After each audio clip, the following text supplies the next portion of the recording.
fun to be with you. Thanks, Benji and Jen. And we've gotten to know Benji a little bit over the last couple of years and getting to know Jen a little bit. And got to hang out with their kids Friday night. That was fun over at Mark's church, and it was great. We're grandparents now. Debbie and I have been married 43 years, and we have 4 grandkids.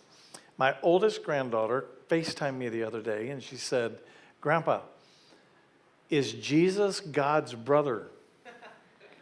I said, "Well, actually, Avery, Jesus is God's son." So she said, "Thanks," and took off, and her mom came on, and she said, "That's what I told her," but she said, "I'm calling Grandpa. He's the expert in our family." So got something going on, Jen. At least my granddaughter thinks I'm the expert in the family. So I want to talk to you tonight about what I think is a really important message.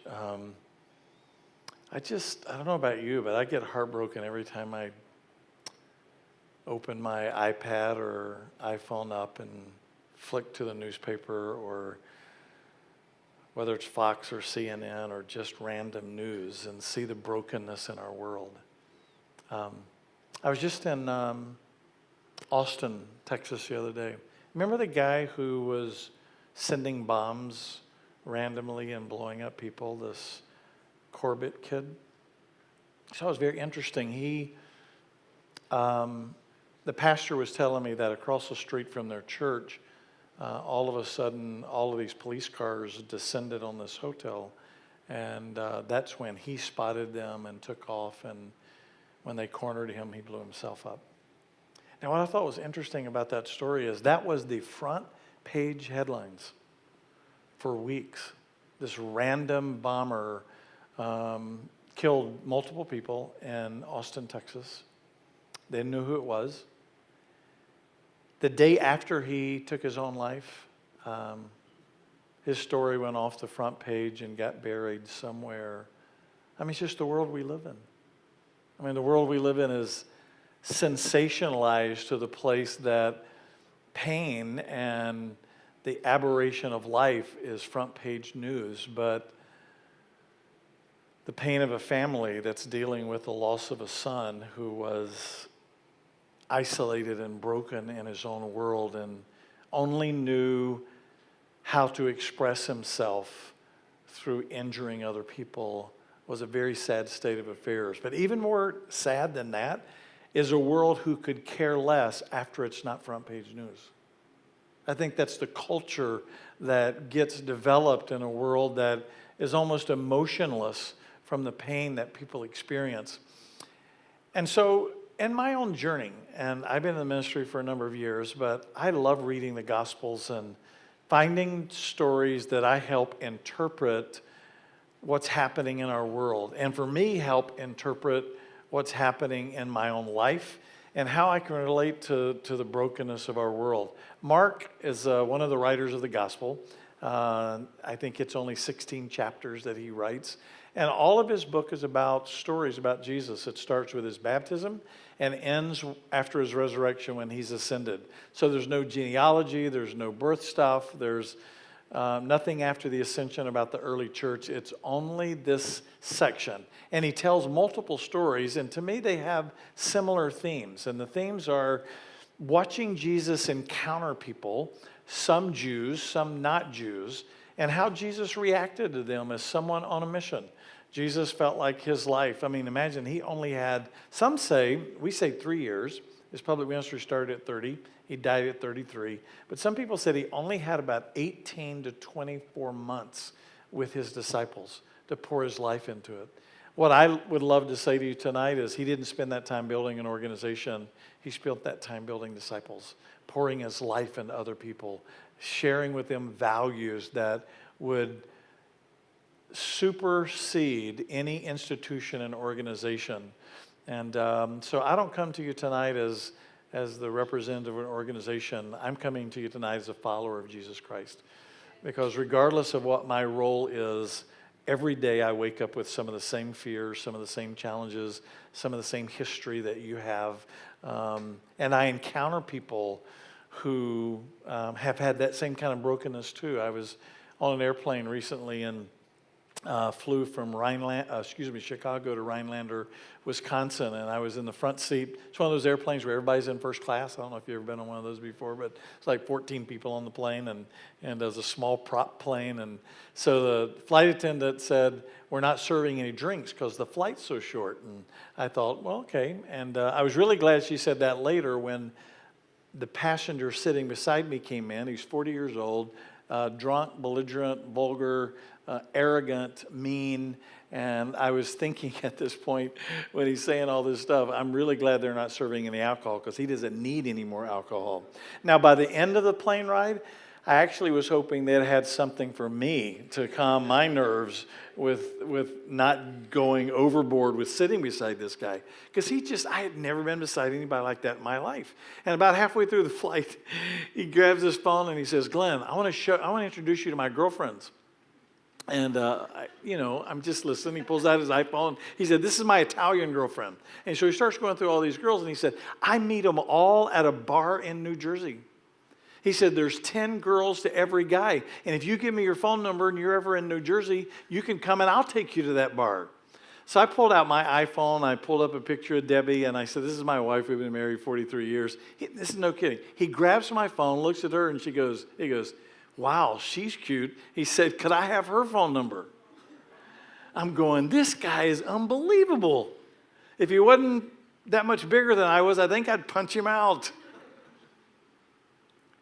A few minutes later, he turns to me and he said, "This is the worst day of my life." I thought to myself, well, you've made it pretty close to the worst day of my life, or at least the worst flight I've ever had. But go ahead, humor me, tell me why it's the worst day of your life.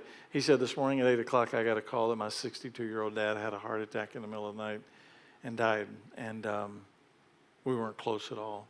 I have a lot of regrets. So I'm having to fly back to prepare for his funeral because there's no one else." And when I left Rhinelander, I left a divorced wife and a kid that I don't support. And so nothing back there that awaits me in Rhinelander is good news. Something clicked for me because I went from a guy who was frustrated by a drunk guy sitting beside me who was vulgar and belligerent to realizing this guy was facing a lot of internal pain. And so we just began to talk. I began to unpack for him his relationship with his dad and what went wrong and how he could make I basically said, all books have chapters, and you're going to write a new chapter in your book. And the first 10 chapters of your life could be miserable, could be filled with lots of regrets. But that doesn't mean the last 10 chapters of your book have to be that way. Start a new chapter. So we're talking through this, and he said, "What do you do for a living?" I thought I'd say, "Well, I'm the CEO of a nonprofit corporation," and it's a global, by the way, but before I could get it out, he said, "Are you a pastor?" And I tried to hem-haw around a little bit because I didn't know how drunk he still was. And finally I admitted to it, and he said, "Thank you." He said, "I've needed the counsel you've given me." And so he's going off the airplane, he gets a phone call from somebody, and he said, "It's been the worst day of my life, but I met a pastor, and I have some hope for the future." And I thought to myself, I wasn't planning on that. I didn't assign my seat to sit beside him. But I do believe this about your life, and I believe it about mine. We're on divine assignment. And we will encounter people at a grocery store, at a restaurant, where we work, where we live. And their life will often be filled with a broken story. We won't know what caused it. We may only see the results of it. Jesus, in one of the stories Mark tells, in fact, he tells story after story of Jesus encountering broken people. Remember I'm going to focus tonight on the one in Mark 2, though it's not the passage that you have on the outline tonight. But all three of the stories I'll reference tonight have to do with Jesus encountering. The one I was going to talk to you about tonight, and I'll reference it, is the one in Mark 5, where Jesus encounters a demon-possessed guy. He's been living in the cemetery. Nobody can control him. They try to chain him. He's constantly, people are living in fear of him because they can't control him.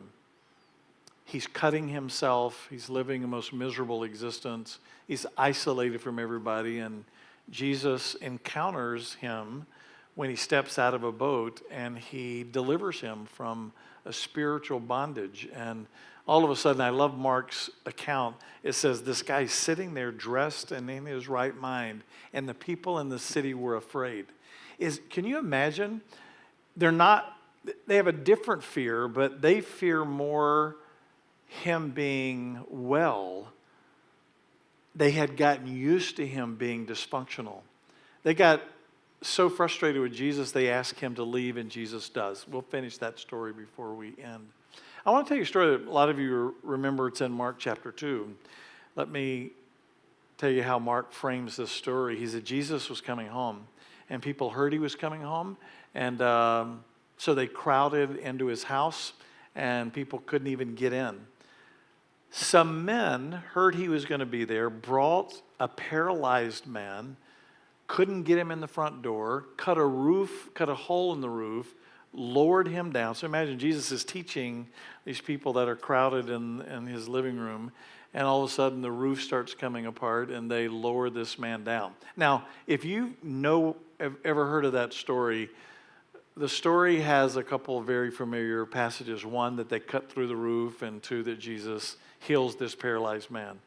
Let me tell you something I never saw before a year ago, and it changed my perspective. Because I think Mark, as well as the other writers, give us insights into the character of Jesus that should say something to us about how we interact with others that we don't catch on the first read.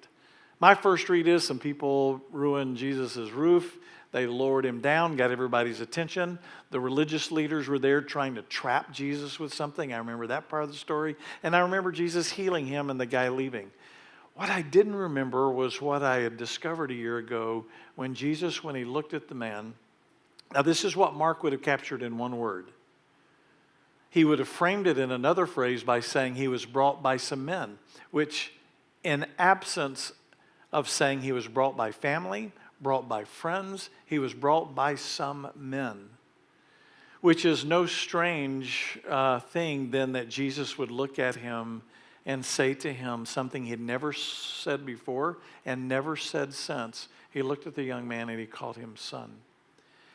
Because in my opinion, we see the man paralyzed, and we do that in life. We see the obvious brokenness in people's lives. We see the stuff that's not working. We see the stuff that we think is causing them the most pain.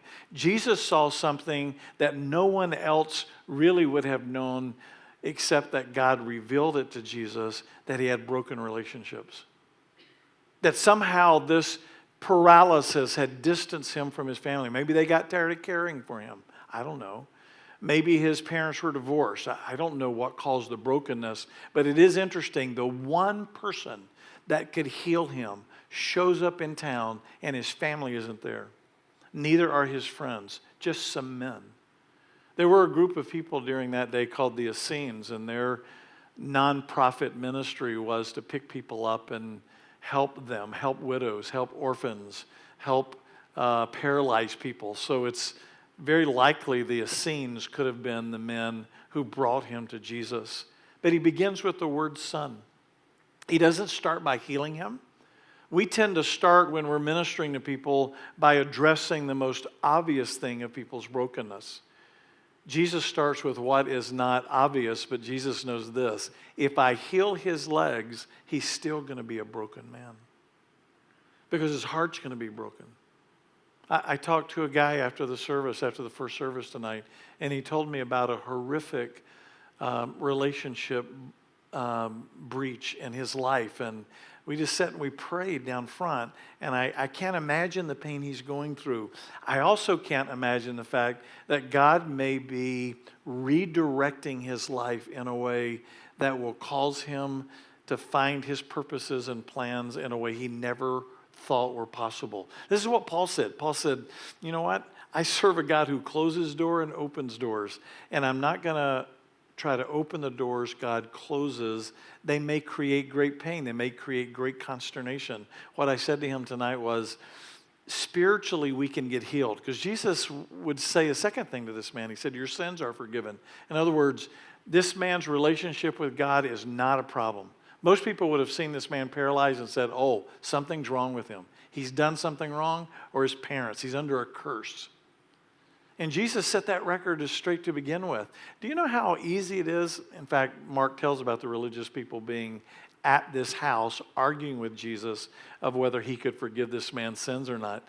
Wouldn't you think that if they are people who followed God, they would be happy this man's sins are forgiven? Wouldn't they be happy this man got healed? Wouldn't they be happy his relationship with his family could be being restored? In fact, they stuck on the one thing that religion always sticks on is, I'm better than you, so I'm going to point out where you have fallen short. So they argue with Jesus that he doesn't have the authority. So I love what Jesus does. He turns the table on him. He said, well, if I don't have the authority to forgive sins, then I guess I wouldn't have the authority over sickness. So I'm going to heal him, and then you have to decide if I have authority over sin and or sickness. I just love the way he turns the table and puts it back on them. Life is like that. We encounter people on a regular basis who we see the obvious. What we don't see is the not so obvious. And yet Jesus says to the Apostle Paul, I have committed that you would be whole, body, soul, and spirit.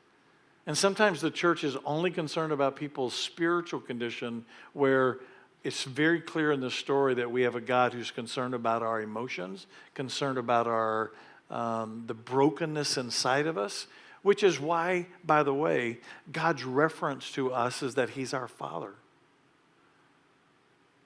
I mean, imagine all of the people who have broken family relationship. God begins this whole story by saying, I'm your Father. This incredible opportunity to heal whatever may be broken in challenging relationships. Debbie and I moved to Atlanta, Georgia a couple years ago, and on the day we were closing out our house, we wanted to drive by the house just to see it for one last time, and there were two sheriffs sitting in our driveway, and I'm going, Debbie, that's not good news.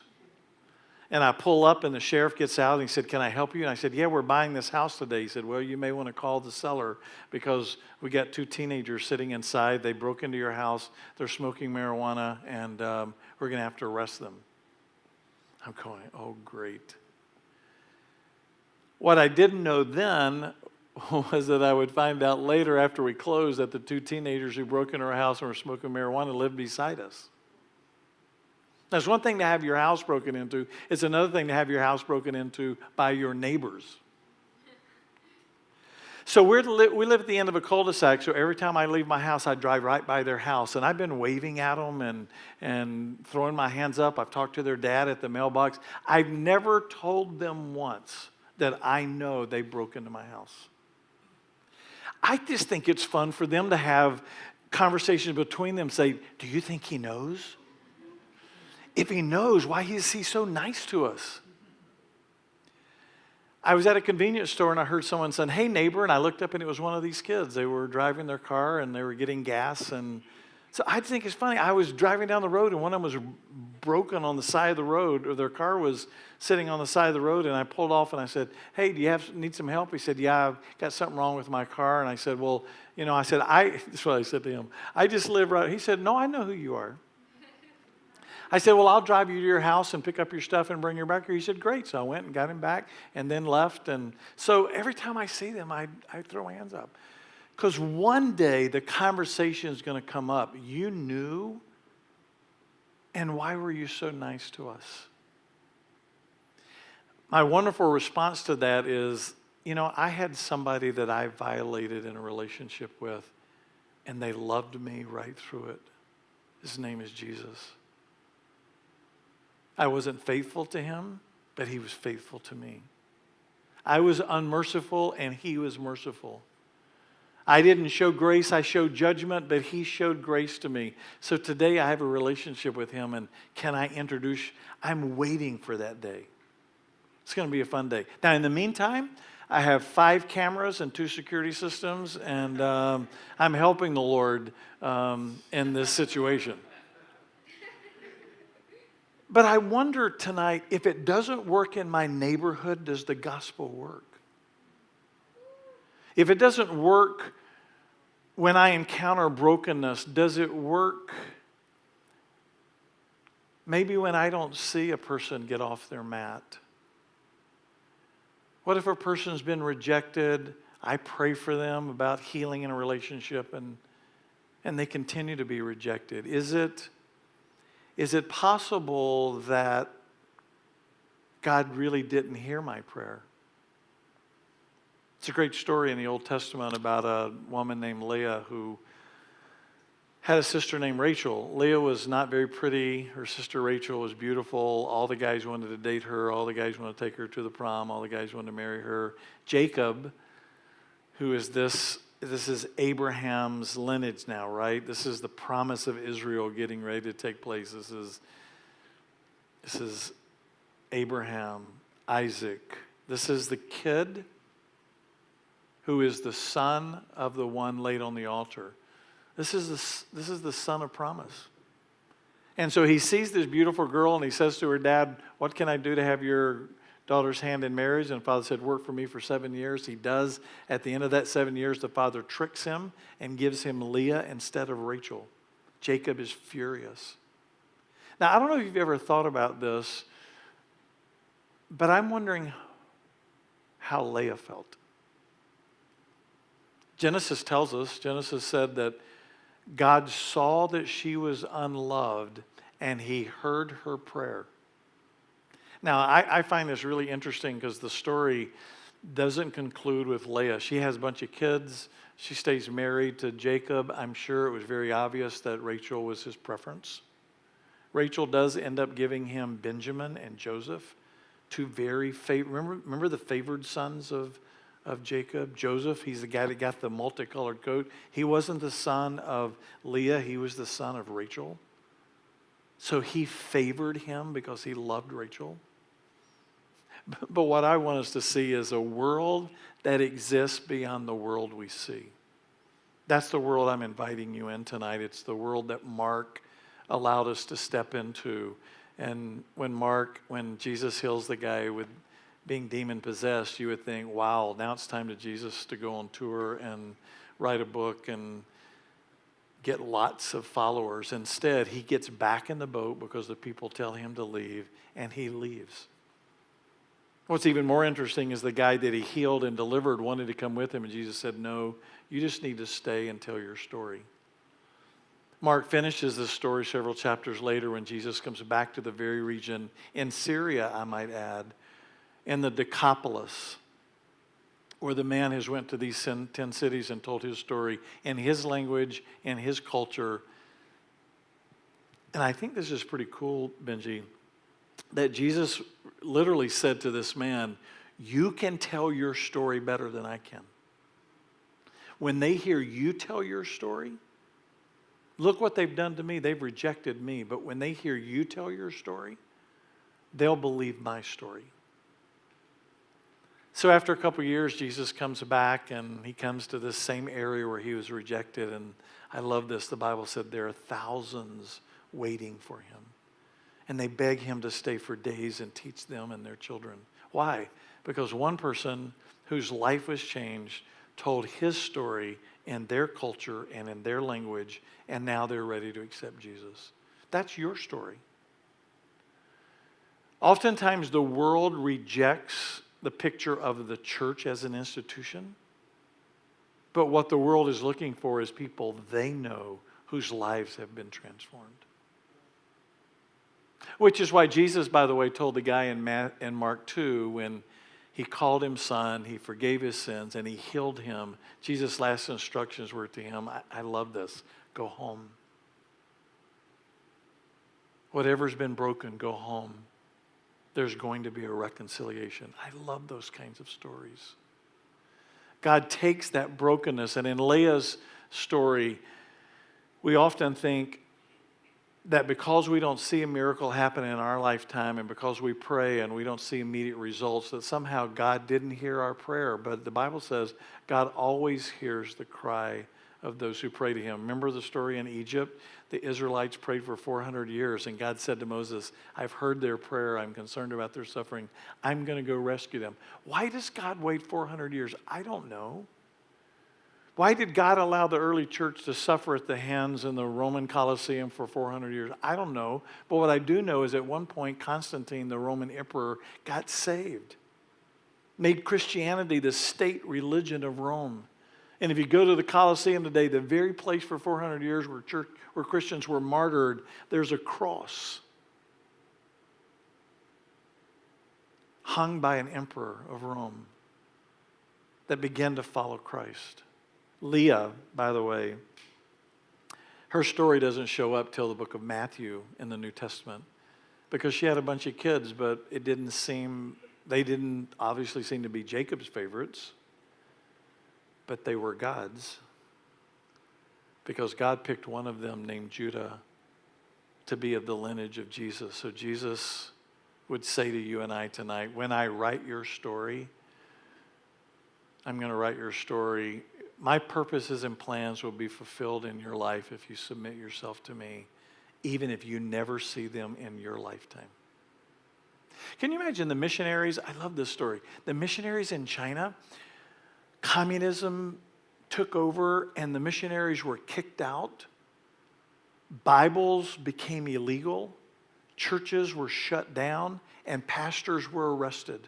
Now, if you're a missionary, or let's say Foursquare has a missions organization and you're thinking, that's not a good strategy. I mean, God, what are you doing? You're shutting down a nation. You're sending our missionaries home. You're outlawing the Bible. I hear people today talk about persecution around the world, and we forget that in Jesus' first sermon, he goes, blessed are those that are what? Persecuted for my sake, for theirs is the kingdom of heaven.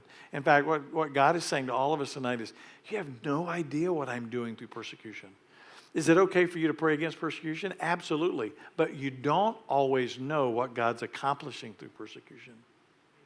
In China, it drove the church underground, and today the fastest growing church in the world is in China. And your Foursquare movement has 15,000 churches there. We can't tell you where they're all at because they can't even today be public with the government, even though I went over with Franklin Graham and met all of the so-called government religious leaders. There's movements of tens of thousands of churches and millions of believers. In fact, they say there's more believers in China than in any nation in the world.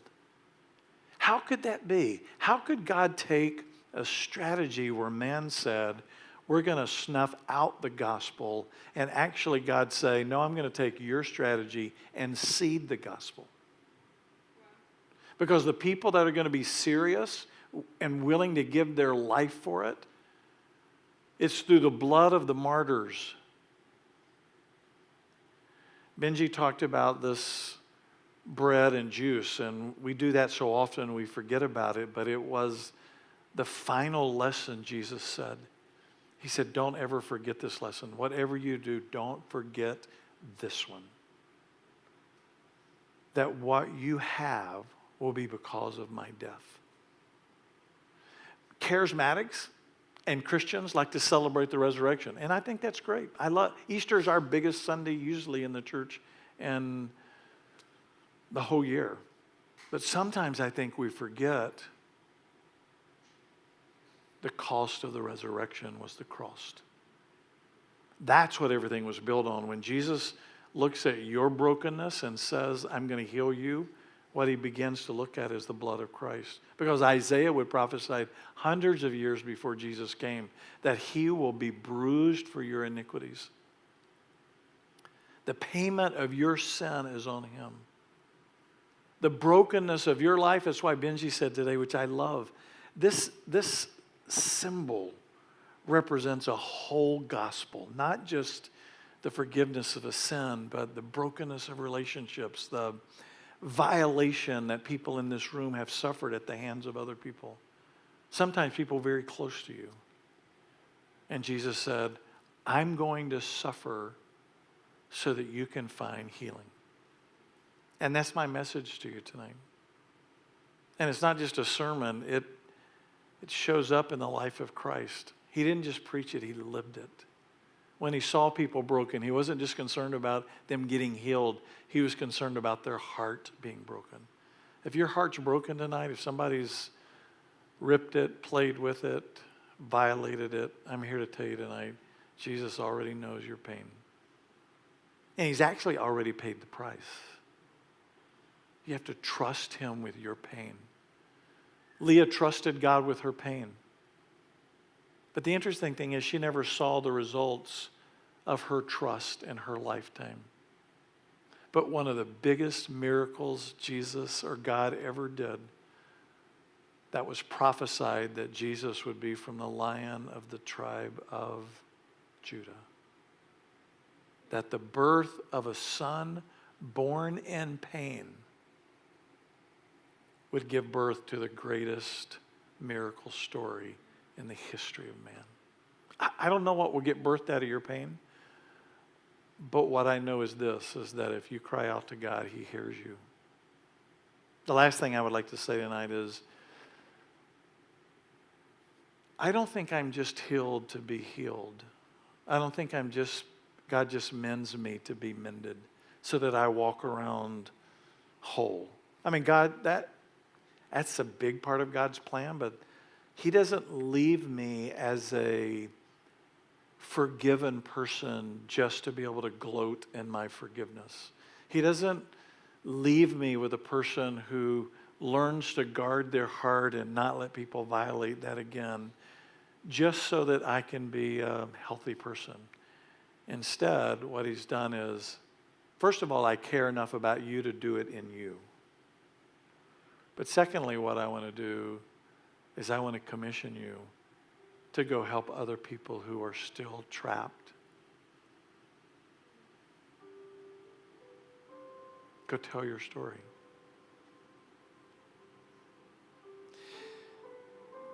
They'll believe you.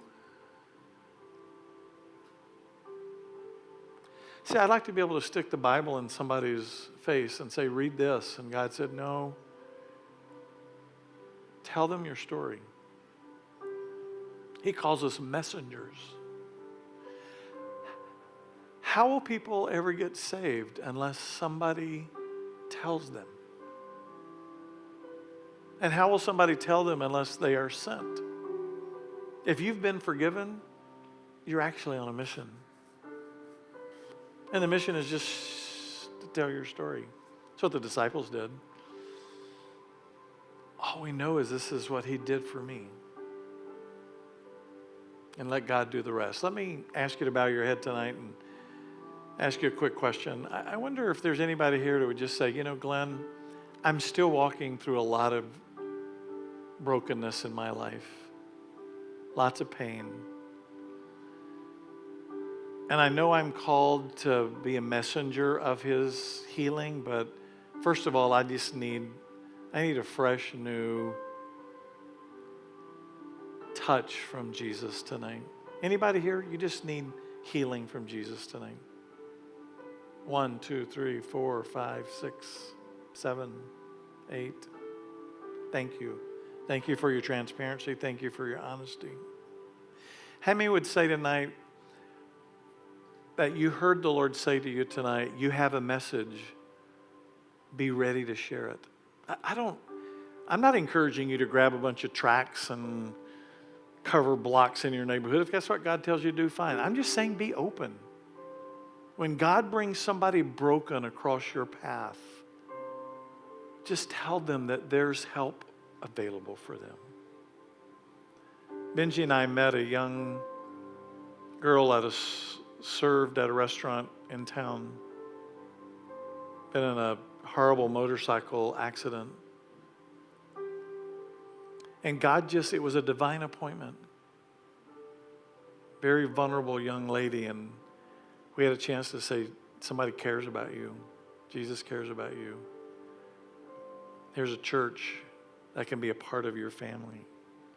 If you're here tonight and we just say, Glenn, I've been challenged tonight to be more open to sharing my story with others, and I want to acknowledge for God that He's still writing my story. If that's you tonight, would you just lift your hand? I got a story God's still working on, and I'm willing to share it. Jesus, thank you for Benji and Jen and their kids and the leadership here and every single person that walked through these doors that you planted a seed with tonight.